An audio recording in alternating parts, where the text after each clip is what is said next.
Welcome back po dito sa Daily Dose of Tarot 111. Kamusta ka? I hope nasa mabuti kang kalagayan, pampisikal, mental, emosyonal o spiritual man yan.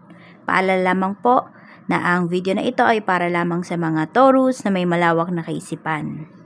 Kaya pakatandaan po na hindi lahat ay makaka-resonate. Try nyo na lang pong tingnan yung inyong other signs. Kung hindi pa po kayo nakasubscribe dito sa ating channel or bago pa lamang po kayo dito sa ating channel, please subscribe and hit the bell button para lagi po kayong updated. At kung kayo naman po ay hindi mag-i-skip ng ads, maraming salamat po and more blessings to come. Kung gusto mo namang mag-avail ang ating paid full readings, Evil Eye Amulet Necklace at ang ating Tears Bracelet, ayan po. Makikita nyo po yung link sa description box, Tarot Intentions by Aliana Reyes, or you can type directly naman po sa Facebook. Para saan nga ba yan? Pampaswerte po yan sa love life, sa career, sa business, sa travel, ayan. Kung nalulugi yung business ninyo, okay, or feeling niyo inaalat kayo sa business, ayan po. Sa health, okay din yan. And also, pangontra po yan sa kulam, sa barang, saan pa ba? Sa sumpa, sa aksidente. So, if interested po kayo, mag-DM na lang po kayo sa ating Facebook page. And also, open po tayo for international shipping. At mag-iwan ka na rin po ng bakas dyan sa ating comment section para naman makita ko kung sino ba yung mga Taurus na active dito sa aking channel. So, tignan na natin. Okay. Taurus, mag-ingat lang kayo, no? So, ito yung channeled message para sa inyo through my meditation. Hindi ko alam kung mananakit yung likod nyo or nananakit na ba yung likod ninyo. Some of you, pwedeng manakit yan because of natural cause, no? Meron naman dito, pwedeng may mambabackstab talaga sa inyo. I mean, meron dito parang tatamaan kayo sa likod, sa bandang likod ninyo, no? Pwedeng may matigas na bagay na ihataw po sa inyo. So, mag-iingat kayo. Be alert lagi sa paligid po ninyo. Kung meron namang mga gulo, or merong mga, sabihin natin na away, no? Na minsan, or alam mo sa sarili mo na hindi ka makialam, ganun, wag ka nang makialam. Kasi, yun nga, madamay ka pa, tumutulong ka lang, umaawat ka lang, madadamay ka, ikaw pa yung masasaktan. Kaya, yun, po kayo, no? Mag-isip-isip talaga kayo kung tutulong ba kayo dun sa mga nag-aaway, no? Ingat kayo. So, tingnan na natin, overall energy para sa'yo. So, yun po ay channeled messages, ha? Through my meditation. We have spiritual hater. So, meron nga nagbabackstab sa'yo talaga rito. Okay, if naniniwala ka sa mga ganito, tarot readings, ganyan. Tapos, yung iba sa inyo, talagang spiritually awakened na kayo. Pwedeng you are practicing your gifts. And you, di ba, you're practicing. And you practice it, or ang pinagpa-practicean mo is, kunwari, friend mo. Yan, meron kang friend dito na hindi naniniwala sa'yo. Lagi niyang kinokontra yung mga sinasabi mo or yung mga ginagawa mo. Pwedeng kinokontra niya yan, hindi sa salita, okay? Kundi kinokontra niya yan sa kanyang isipan. So, yan, nagsisend sa'yo to ng yung tao na to, nagsisend sa'yo ng negativities, nagsisend sa'yo to ng hex, okay? Or ng evil eye ba? Sabi nga dito, hates on your spirituality, light, magic, and power. So, pwedeng yung taong to, kaya ganyan, pwedeng naiinggit siya sa'yo. Diba? From the start, pwedeng kaya ka kinaibigan ng taong to kasi naiinggit siya sa'yo. Gusto niyang pumantay sa level mo pero hindi niya talaga mapantayan. Some of you, pwedeng ito ay practitioner din. Yung tao na to, Taurus. Kaya tignan mo, ha, kung merong tao dito sa life mo na simula nung nakilala mo yung tao na yan, tapos bumigat yung mga nangyayari sa life mo, ayun, gawa yan ng taong to. Tignan nyo kung sino ba yung tao na, sabihin natin, parang same kayo ng ginagawa, same kayo ng hobbies. We have the moon, may naiinggit nga po talaga sa'yo rito. Okay? Pwedeng ganito naman, yung tao na to, pwedeng nagtatalo pa yung isip at puso niya, kung kung friend ba talaga yung turing niya sa'yo, Or mahal ka ba talaga ng taong to? Ganyan. Pero alam mo, mas nangingibabaw kasi yung bad side niya. Kaya mag-iingat po kayo ha. Kung sino man tong nakakaalam ng mga ginagawa po ninyo. Okay? Or kung sino man tong tao na hindi lang naman about dito kung hindi po about sa kunwari sa trabaho ninyo, sa negosyo ninyo. Ayan, or meron kayong sisimulan na negosyo, yung tipong ganun. Or ano pa yung mga plans ninyo towards your life. Tingnan pa natin. Ano pa yung mensahe pagdating naman sa iyong love life. We have 6 of Cups. We have 6 of Wands. Merong mag-asawa rito na magkakabalikan. Okay. Hindi lang dahil sa mga bata, kung hindi dahil mahal nyo pa po yung isa't isa. Pwede rin naman na hindi agad-agad ito. Taurus, no? Hindi to agad-agad na magkakabalikan kayo. Kung hindi, pwedeng this May, magkaroon kayo ng pag-uusap. Pwedeng ang gawing tulay nitong taong to, nitong ex mo, yung anak po ninyo, kung meron na kayong anak. Kung wala naman, pwedeng mga friends po ninyo. Okay? Ayan, basta may magkakabalikan dito. Yun yung energy na pinapakita pagdating sa love life. Sige, tingnan natin. Though pinapakita dito kasi may feelings pa. Genuine ba yung nararamdaman ng taong yan? Page of Pentacles. Yes po, na-realize niya na kasi. Na hindi niya pala kaya na wala ka sa life niya. At saka, marami po sa inyo is divinely guided talaga itong connection ninyo. So, kung ano man yung mga nangyari in the past, or ano man yung pagkakamali towards this relationship, maaayos talaga siya, mapapatch up pa siya. Yan po. Meron talaga dito magkakabalikan kasi, ito yung destiny talaga ninyo. Destiny nyo yung isa't isa. Meron dito twin flame or soulmate po kayo. Tignan natin, pagdating naman sa trabaho. Sa work naman, we have the Tower. We have Queen of Wands. We have 9 of Swords. Marami dito, hindi na kayo masaya pagdating sa trabaho.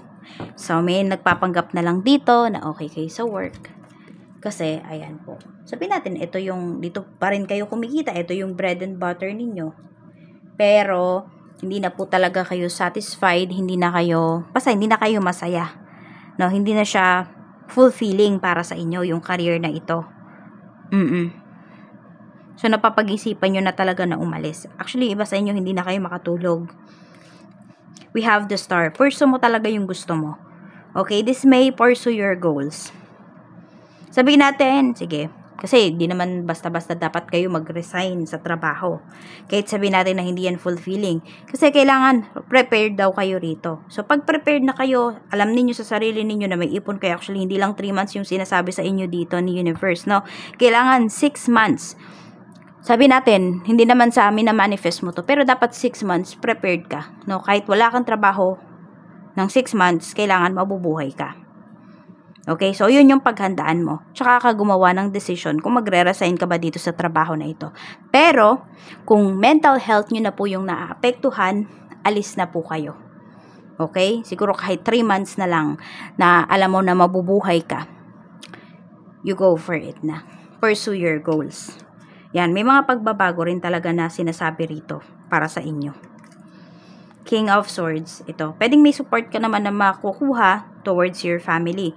And also, ayan, pwedeng sa asawa mo to or sa karelasyon mo.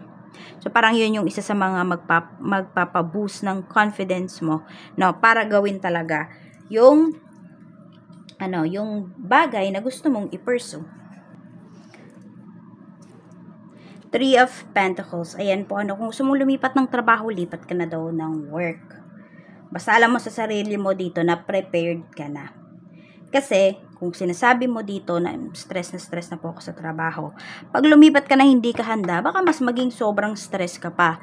No? Kaya paghandaan mo yan, pag-isipan mo yang mabuti. Tignan natin, pagdating naman sa negosyo. Yan, kung meron kayong negosyo, tignan natin. Page of Wands. We have the Moon. Dalawa yung the Moon natin dito na energy. We have 4 of Pentacles. So, dito naman, pagdating sa inyong negosyo, you're very certain. Ang ganda po ng sales ninyo ngayong month na to. alam mo yung kayo yung tipo ng tao, Taurus, na parang wala kayong palalagpasin dito na client ngayong ngayong month na to. So ayan po, parang tambak talaga yung pagod ninyo, tambak yung trabaho ninyo pagdating dito sa inyong negosyo. Sabihin natin, fully booked kayo. Yun yung nakikita ko rito. So, napakagandang energy po niyan, Yun lang, alagaan mo yung sarili mo rito. Okay? If you need to take some vitamins, take some vitamins kasi nga, oo, yung inyong dito sabihin natin, malulowbat ka talaga sa dami ng inyong clients this month. Tingnan natin, pagdating naman sa iyong kaperahan, we have 10 of Wands, we have 2 of Swords, and we have 9 of Pentacles. So, pwedeng 2 source of income yung pinapakita rito para sa inyo, Yan, paghihirapan mo daw talaga to. So, there's no easy money para sa inyo, Taurus. So, kung kayo ay tumataya po, so kung ano man yung tinatayaan ninyo, medyo mag-lie low daw muna po kayo dyan ngayong buwan. Yan, kasi mabigat yung energy para sa inyo rito. Okay, kung ang tina-target ninyo dito is easy money. Okay? Pero sinasabi naman dito, may maha-harvest daw po kayo. Yun nga lang, talagang ito ay pinaghirapan po ninyo. Yun talagang mapapagod po kayo. So, ang pinapakita talaga dito na energy is maganda yung energy para sa mga may negosyo. Ayan po. So, tignan natin, pagdating naman sa health. Kamusta naman po ang health ni Taurus? Okay, we have Temperance. So, ano na dito? Yung iba sa inyo, ano ba yung tawag doon? Recovering na.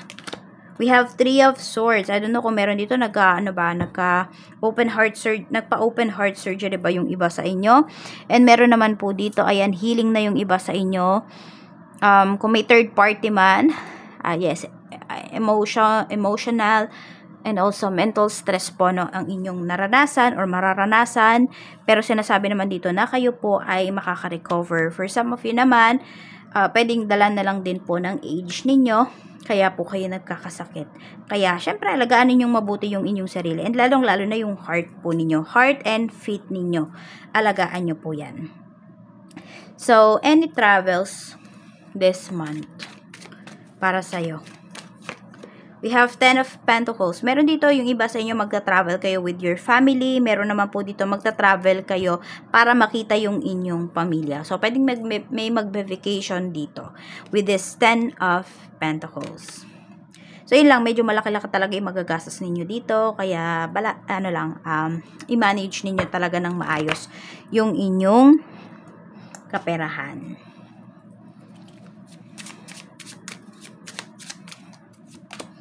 By the end of the month, ayan po, by the end of May, tignan natin, ano yung marireceive po ninyo. We have commitment. So, may magkakabalikan nga talaga. Di ba sinasabi ko yan sa inyo kanina?